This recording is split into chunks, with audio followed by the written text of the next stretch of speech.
백선행이라 불린 평양 백과부는 평생 악착같이 돈을 모아서 전 재산을 사회에 기부했습니다. 백선행은 사실 평양 백과부가 많은 선행을 해서 환갑이 넘어서고 사람들에게 불리어진 이름 아닌 이름이었습니다. 그전에는 평양 백과부로 불리었습니다.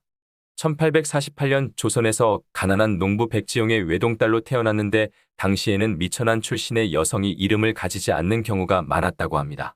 그래서 14살까지는 아가로 불리었습니다.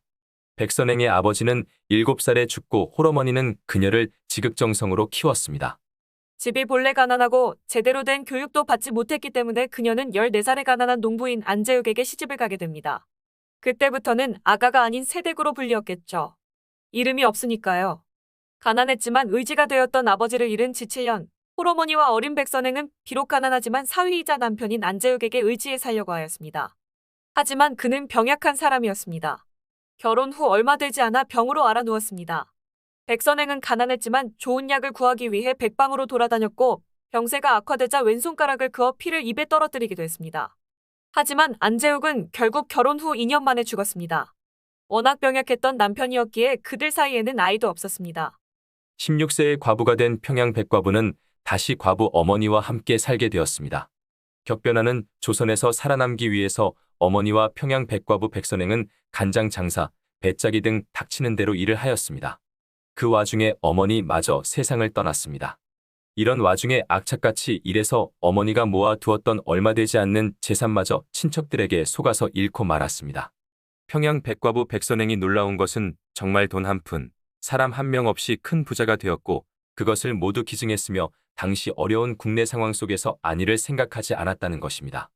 백선행은 콩나물 장사와 길쌈, 삭바느질은 물론 8km 떨어진 시장에서 음식 찌꺼기를 주워서 돼지를 기르기도 했습니다. 이런 백과부를 두고 사람들은 악바리, 구두쇠라고 했습니다. 그렇게 번 돈으로 백과부는 땅을 샀습니다. 그리고 그 땅을 소장농에게 대여해서 소장료를 받고 다시 다른 땅을 사들이는 것을 반복하면서 재산을 크게 늘리게 되었습니다. 당시에 돈 있는 사람들은 고리대를 이용해서 쉽게 재산을 늘렸지만 백과부는 그렇지 않았습니다. 꾸준히 하지만 힘겹게 돈을 번 평양 백과부 백선행은 지금껏 번 수십억의 돈을 10배로 늘릴 기회를 가졌습니다. 일본에서 건물들이 시멘트로 지어진다는 것을 알고 대동강 근처에 있는 만달산을 구입했습니다. 이 일이 그녀에게 큰 행운이 됩니다. 만달산은 석회석으로 이루어져 있었습니다. 당시 시멘트 사업이 일어나면서 시멘트의 원료인 석회석이 가득한 이 산은 일본인 시멘트업자에게 구입했던 금액의 10배 가격으로 되팔았습니다. 1908년 평양 백과부 백선행은 환갑을 맞이했습니다. 이때부터 그녀는 그동안 먹지 않고 입지 않으면서 모은 돈을 사회에 기부하기 시작합니다. 첫 기부는 대동군 고평면 송산리 마을에 찾아가 커다란 돌다리를 만드는 것이었습니다. 백선행은 사학의 대모로 불리기도 합니다.